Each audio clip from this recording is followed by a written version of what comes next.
physical intelligence. We are learning how to control our body.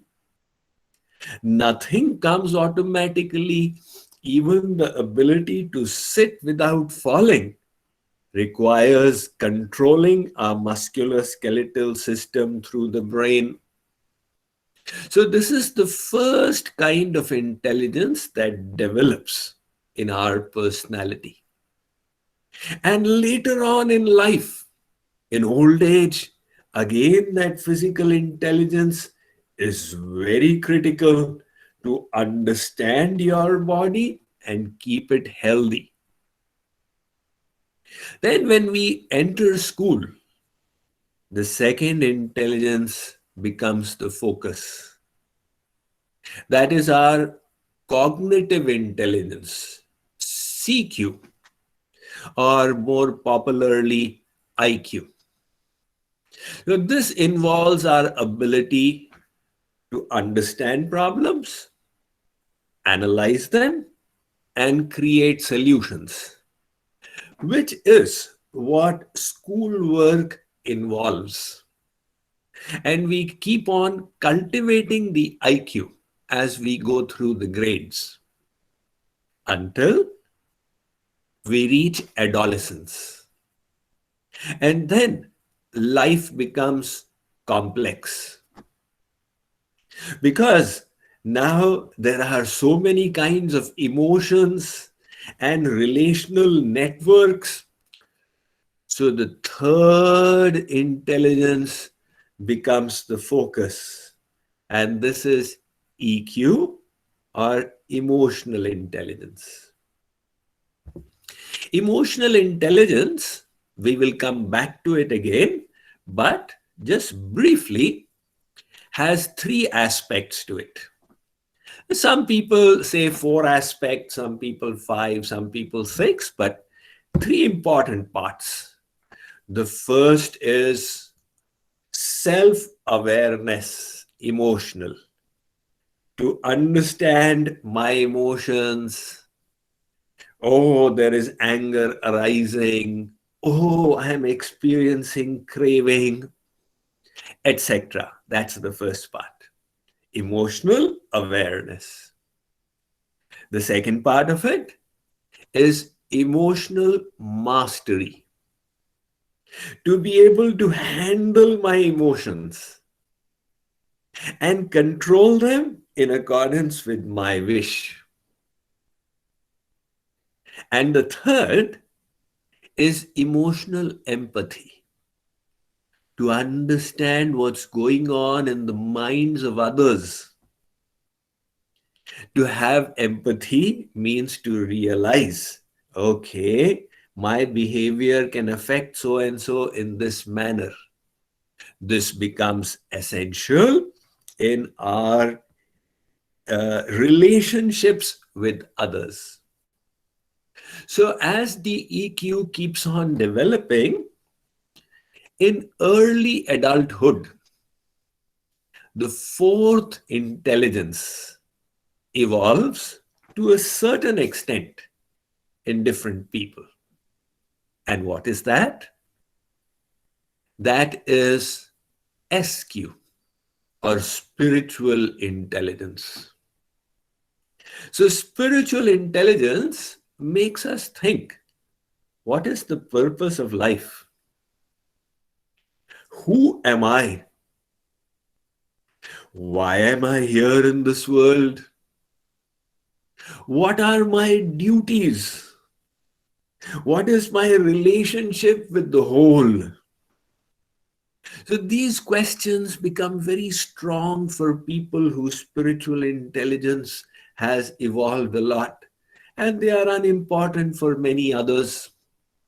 So SQ would be a topic in itself, but today our topic is focused upon EQ and in particular anger management.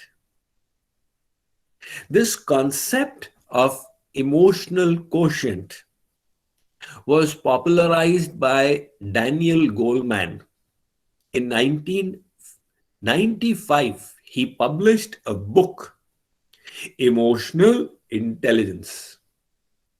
And subsequently, in 1998, in the Harvard Business Review, he wrote a paper by the same name, in which he published the findings of his research in 200 corporations around the world. And he established a strong case that corporations where the people had higher EQ were more effective in their work. So that is when EQ, or emotional intelligence, became popular all over. So, like I said, three aspects of emotional intelligence. The first is emotional self-awareness. And I saw that was one of the topics of discussion during your 3-day convention. The second, emotional mastery. How do I master my feelings? And the third, emotional empathy, ability to understand others. So, coming to this point of anger. Now, anger creates great problems. People destroy properties because of the rage and fury. They even commit murder. There are government laws in place. If you commit violence, you can be put into jail. And yet people are not able to control it. In America, I am speaking to you today from Dallas, Texas, actually. So it is about 5:30 in the morning. In America, there's a phenomenon called road rage. People drive on highways and it's all very organized as lane driving. So when an American comes to India on the roads, it seems to them as if it's a video game going on. You push in here, you push in there, because they are used to lane driving. But then there is so much of rage in the drivers that if one person cuts into your lane ahead of you, the person becomes upset. And every year there are cases of the driver who has been cut lifting a revolver and shooting the person in front. But this is a case of rage fury. An episode once happened in Uttar Pradesh. There was a case going on between two brothers about the division of their father's property. And the younger brother won. In the evening, he was returning back home. He was crossing by the courtyard of his elder brother who had lost. And the mother used to reside with the elder brother. They were both sitting in the courtyard when the younger one passed by. They were Thakurs. The property holders, zamindars in Uttar Pradesh, are called Thakur. So while passing by the younger brother, they have big mustaches. He lifted his mustache and twirled it around. The mother became furious. She told her elder son, "Beta, if you have drunk my milk, teach him a lesson." He took a stick and killed him. Later on, when an inquiry was done, what was the reason for this murder? It was dug out that the only thing that happened was somebody lifted his mustache. But think about it. That is how anger happens. There is a trigger in the environment that causes a rage within us, which could be tiny and we could suppress it, or it could be huge. And when it is huge, and we have that fuming emotion in our Mind, today's science tells us, it actually poisons the blood. There is a mind-body connection whereby the emotions in the mind can change the chemical composition of our blood and the functioning of our organs. So anger has been known to poison people's blood. So what is causing anger? Something in the environment. Now, how to handle this problem of anger and do anger management? Anger is not a bad thing if we call it. Like, for example, if a student is indisciplined and misbehaving, you need to behave sternly with that student to send the message that indiscipline will not be allowed. So you pretend to be angry.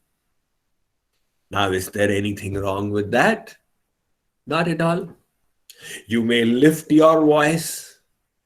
You may also gesticulate furiously. But inwardly, you know, you have called anger. Whenever you like, you can reject it. In a corporation or any work environment, sometimes the boss needs to display anger to the subordinate. It is necessary to maintain discipline. So anger is not wrong if we are calling it. Lord Krishna also called anger.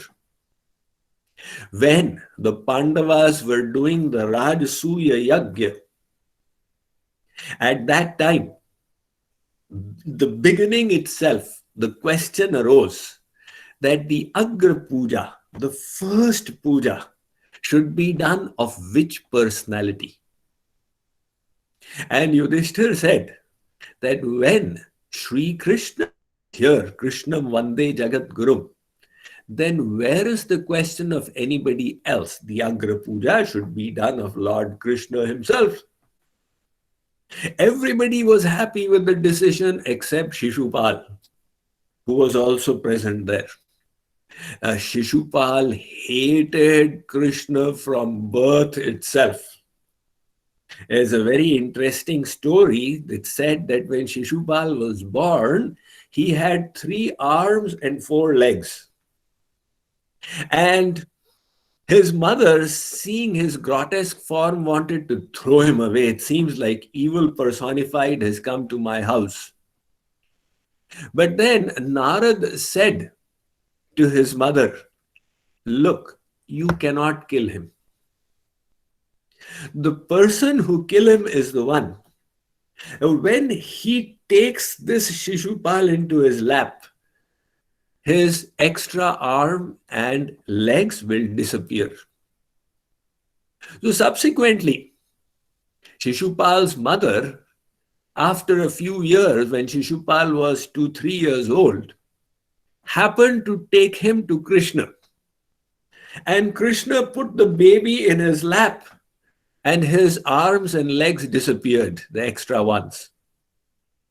Mother said, oh, Krishna is going to be the killer of my child.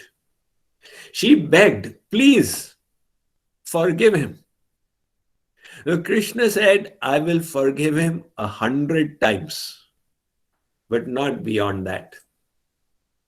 As Shishupal grew a little older, he came to know that Krishna is going to be his death. And he developed such hatred, he could not tolerate this name Krishna. Here he was present in the Rajasuya Yagya, and Yudhishthira has announced the Agra Puja will be of Krishna. So he burst over in a rage of anger and started shouting, this can never be. Don't you know he is an ordinary cowherd taking care of cows? So he started blaspheming Jagat Guru Shri Krishna. Krishna did not become angry. He quietly kept listening and counting. 1, 2, 3. The moment the limit of 100 was crossed, he called anger, come here.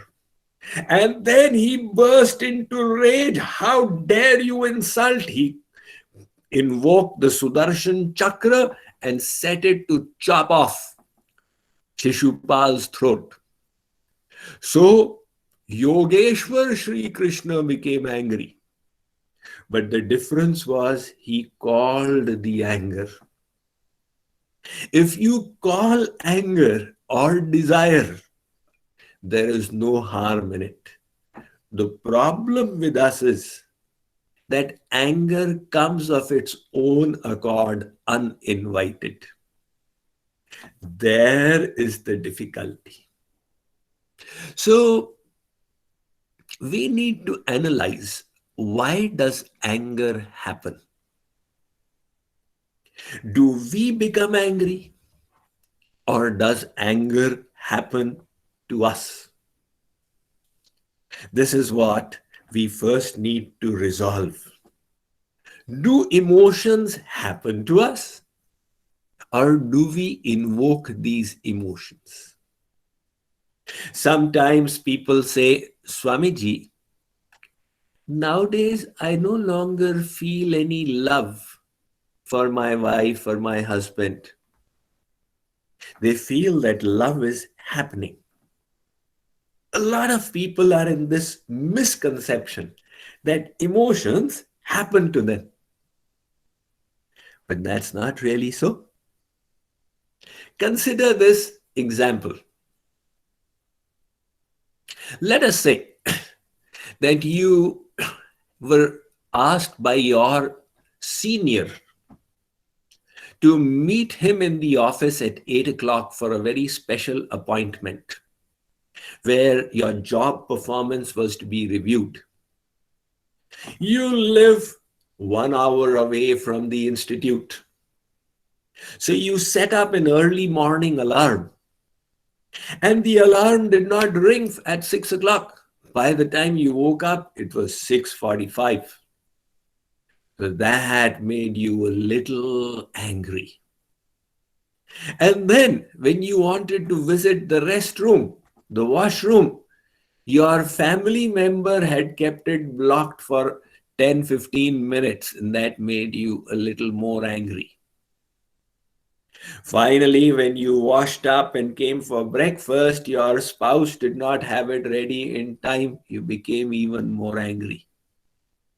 When you took your vehicle and hit the road, after a little while, you discovered that one truck had turned and stopped the traffic, which had piled up, causing a traffic jam.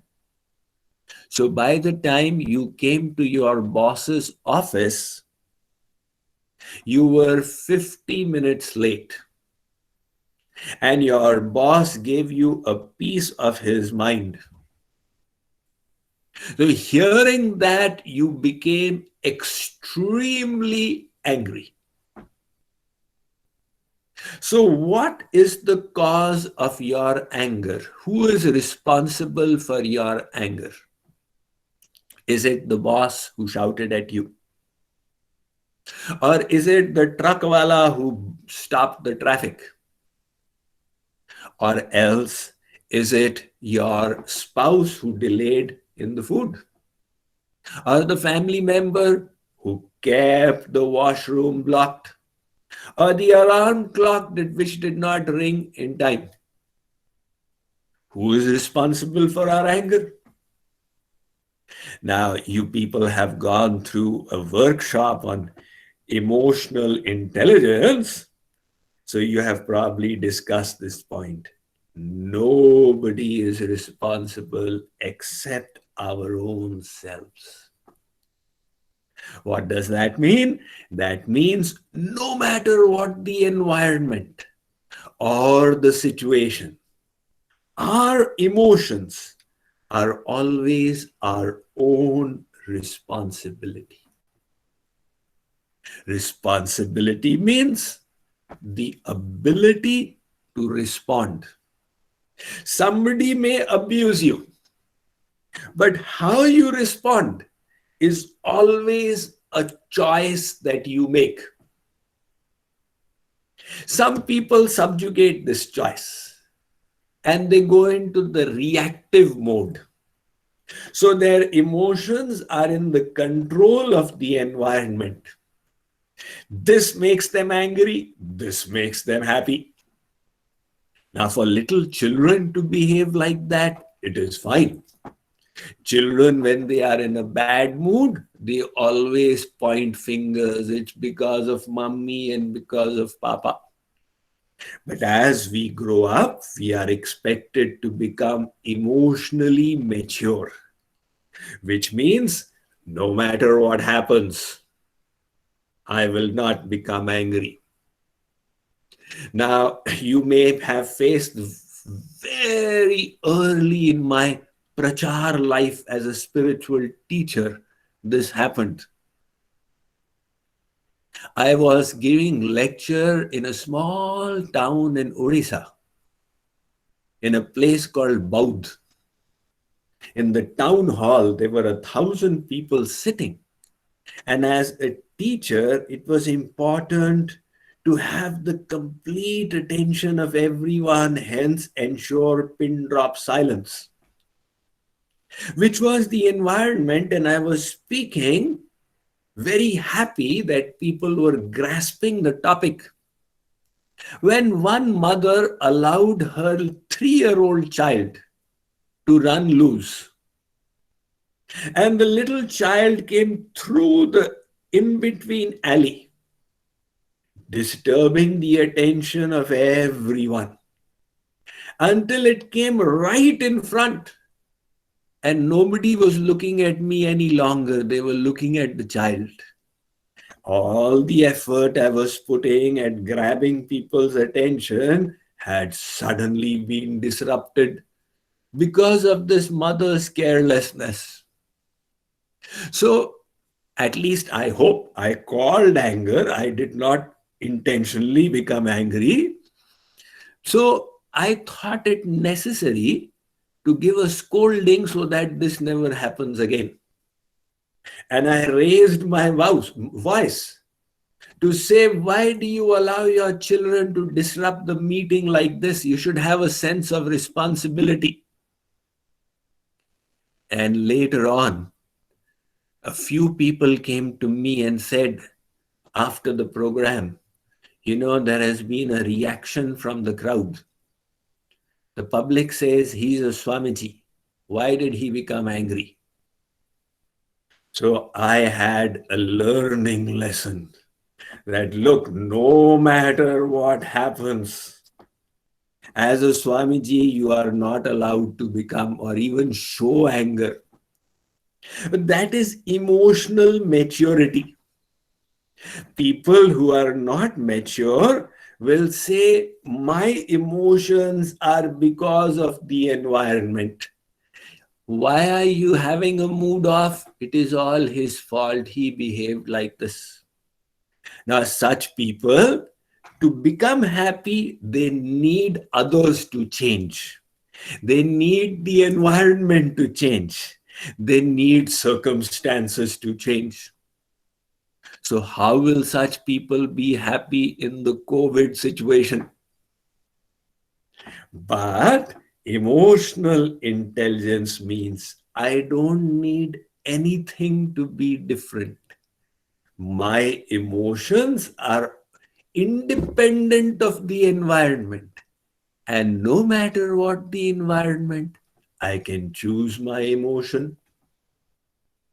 Like one person, he came home and told his wife, ha ha ha, I'm so happy. Wife said, what happened? I had a car accident. Car accident? And you are happy? He said, you know what? I have fractured my little, the car has got dented. She said, the car has got dented and you are happy? He said, look, the car can get replaced, It is not a problem. If I had fractured even my little finger, that would have been a real problem. Now imagine a situation where he has had an accident, but rather than becoming unhappy and angry over it, he is expressing gratitude. Thank you, God. You saved me through from a greater disaster. So this is the freedom to choose the emotions that we want. Now, when we say anger happens to us, that means we are not in charge of our emotions. If we were, we would say, I am becoming angry. But we are saying, anger is happening to me. Now, why is this anger coming? So we need to come to the bottom of it. You will never think of anger management until you realize that it is my control. But we are now saying, let us say you have realized that it is for me to control anger. Now the second point comes, that why do I become angry?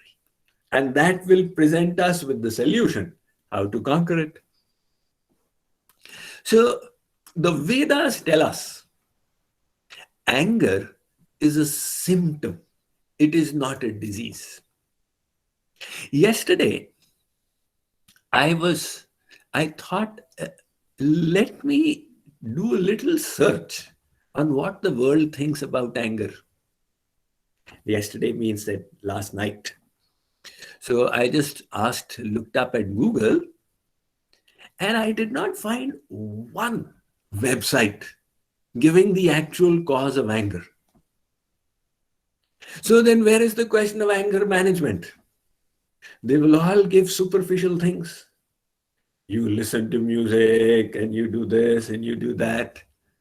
But our Vedas are saying, Bhagavad Gita says, Sangat sanjayate kamaha kamat krodho bhijayate. Look, the reason for anger is desire. These wants we have, it should happen like this, it should not happen like this. This person should behave in this manner. This person should not behave in this manner. The moment we have these wants of ours, these desires, that when it is not fulfilled, it leads to anger. Let's say you wanted that your students should offer you good respect because that is the culture in which you grow up. So you developed an expectation that students should offer you good respect. And they did not fulfill your expectations. They behaved in a different way. So you had this desire, it got obstructed. That led to anger. The anger could be to different degrees. It could be just you suppress it inside, or you speak in a higher tone, or you shout, or even go into a rage. But no matter what, the cause of anger is always desire. So somebody came to me and said, Swamiji, everything else is all right in my emotional world, but I have a lot of anger. I said, look, if you have anger, anger is the cause. The root of it must also be there. So what is the root? The root of anger is desire. And the root of desire is what? Attachment. Our mind has got these attachments. Those attachments are leading to desires, and desires are leading to anger. So the whole sequence is given. Actually, the Bhagavad Gita goes into great detail. So if you would like, now in a little while, I can't explain the whole thing. So this book has just got published, The Science of Mind Management, but nevertheless, uh, attachment is causing desires, expectations, hankerings, and aversions. And unfulfillment of desires is causing outburst of rage. So, what is the solution then? The third part of it. The solution is also interestingly given 5,000 years ago in the Bhagavad Gita. Lord Krishna, now this verse every Indian has heard. Karmanyevadhikaraste ma phaleshu kadachana. Arjun, do your duty, but don't be attached to the outcomes. We are attached. ऐसा होना चाहिए, ऐसा नहीं होना चाहिए. That attachment is causing frustration, anxiety, and even stress. And stress is causing problems in the body. Hypertension, diabetes, cardiac problems, ulcer, etc., etc. So Lord Krishna taught how to avoid stress itself. If you are not attached, instead of that, you focus on your efforts. So what is happening now? We are focusing on the outcomes. And we are not able to do our best in our efforts.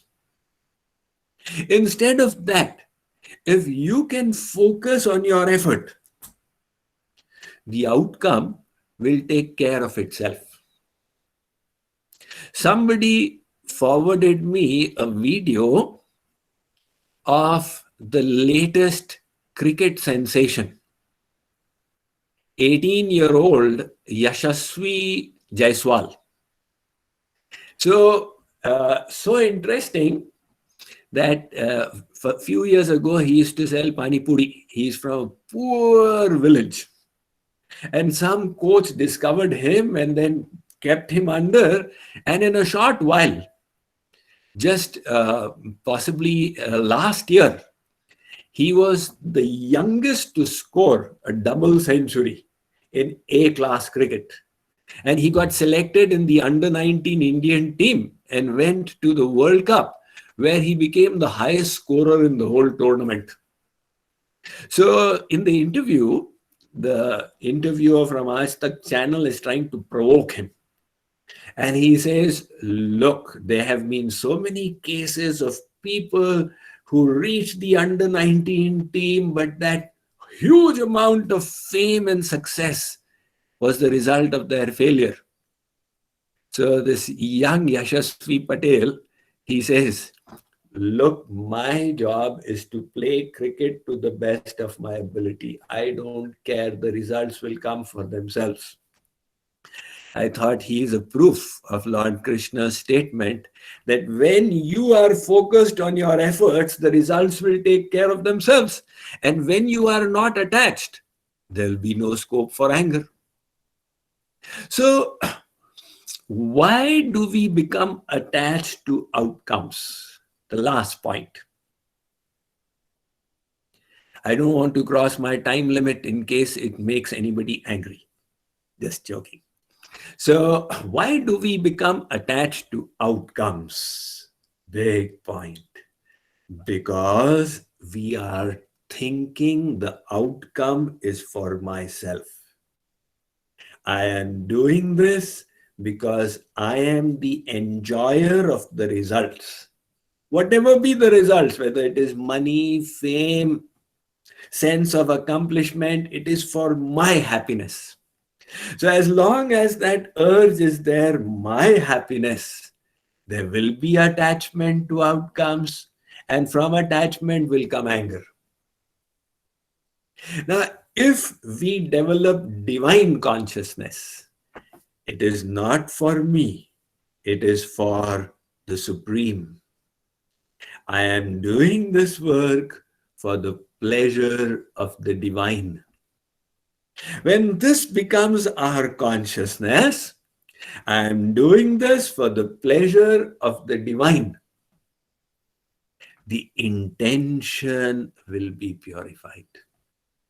When the intention is purified, we'll be focused on doing our best. And we will leave the outcomes in the hands of God. You will discover that anger has completely disappeared. That is why in Indian history there were great kings, Prahlad, Dhruv, Ambarish, Prithu, Vibhishan. They were doing all kinds of worldly duties without any anger. So finally, Lord Krishna says in the Bhagavad Gita, that is the true yogi. Yogina karma kurvanti sangam tyaktvatma shuddhaye. A true yogi is not one who can do chakrasan, mayurasan, or shirshasan. A true yogi is one who can do works without attachment. And that will happen when you purify the intention. Why are you doing work? So this is an analysis of anger which we have taken to the very root. I hope that has helped you in your emotional awareness, your emotional mastery, and your emotional empathy for what happens in others. Once again, I'd like to thank you all for making me a part of your 3-day program. Actually, I receive invitations from hundreds of organizations, and Diwakar sent me this. I saw the faculty and I said, half of them are Uriya people, which is my karma bhumi, and the other half, so many of them, they are from Andhra and Telangana, which I have started visiting. And that is the reason why I gave my consent. It's been a pleasure to be a part of your program. Thank you all for inviting me. Looking forward to connecting with you when I come to Hyderabad and Sikandrabad in future. Namaste. Thank you, Swamiji. Thank you so much. Because I'm happy that I'm happy because the most angry human being is me, but no, I'm happy since there is a blessing. Blessing makes people change. And you have given so many examples, and that examples are quite to us. You take us back to to the age 5,000 years back of the Vedas. You're talking about Bhagavatam, you're talking about Bhagavad Gita and all. But all these things are very practicable. That's the way you make us to understand, and you make us to I hope that all of us in stress in some way or the other, and the anger comes to everyone. It falls on everyone. And beautifully you said that let you call anger, but don't fall into anger. Okay, thank you, Swamiji, for coming, because it's very difficult to find you. But thanks for your blessings, Swamiji. Thank you. Thank you, Haris sir, and thank you, Divakarji, for making it happen. Thank you. Thank you all so much. Shall we close it, sir, Swamiji? Thank you. Harishji, would you like to speak something? Yeah, I would like to thank for organizing this event. It has been a very pleasurable thing for me listening to Swamiji, and also I'm quite delighted that you are organizing such an event for all the teaching staff, and especially the in this COVID situation, the employment opportunities have been very less, and then proper guidance to the students with proper emotional, like as Swaji said, people with high emotional quotient are actually high productive people. So in addition to the technical knowledge, it's quite pertinent that they also have the proper, behavior patterns. I We had our alumni meet of IIT uh, 5 6 years ago, and then during a 25-year eligibility, all the lecturers, professors who were still there, they all came. And when we all talked, none of us talked about our engineering mechanics, structural engineering, or mathematical things. Everybody talked about how we were emotionally connected after 25 years. So my sir said, so for 25 years, people have carried the emotional factors. The subject, it keeps dynamic, it keeps changing over a period of time. But these important ingredients of having a teamwork, collective work in a knowledge society, the teamwork also becomes very, very important. So I'm very, very happy that you have taken this initiative. The trainer will also help in training the students, and if students also become realize the importance of the human relationships and then general performance. In fact, sometime back, people were even thinking the whole society has become so corrupt. So, is it because proper value systems are not being imparted at the college level, at the student level? So the value systems, these are all very critical for organizations. I thank you very much for doing this initiative, and also I thank you for calling Swamiji. It was a good learning. It was a good session for me also. I enjoyed every second of the session. Thank you. Thank you so much, sir. Thank you. And I'd like to, Divakar ji, would you like to speak something? Yes, I just wanted to say, I congratulate you for having this great session and inviting Swamiji for it. And personally, it has been a very enlightening session for me as well. So, Dr. Neelam Madhav ji, we from JKU side, we thank you for inviting Swamiji and having this great program. That's all. Radhe Radhe. Radhe, Radhe. Thank you. Thank you. Thank you. Thank you so much. Neil Madhavji, can I speak for 1 minute? Hello. Yes, Kameshwar Rao ji. Please, please. Sir, I first of all, I thank you and your Saint Martin's team for somehow you are getting the valuable time of Swami Mukundananda this time for getting enlightenment regarding anger especially. It is a main cause for many disasters, and he has addressed very effectively. And I am thank you for both the Swamiji, you and your team for making us for how to manage this anger and what are the causes of anger. Thank you very much, sir, for getting Swamiji for this. And everything is fine. Swamiji, what network Swamiji is using, his voice, content, communication, everything is perfect. So I am very thankful. Okay. Kameshwar Rao ji, what I'm talking about. I should be thankful to Harish sir and Divakar sir to make it happen, by the way. Okay. Okay. Them to make it happen. Because one thing I say, Divakar ji, and he agreed upon, and the next day he was talking about me come back to you and talk to you what best can be done. And he did discussed and came back to us. And thank you, Divakar ji. Thank you, Harish sir, for the making this Swamiji's program available with us, because it's impossible.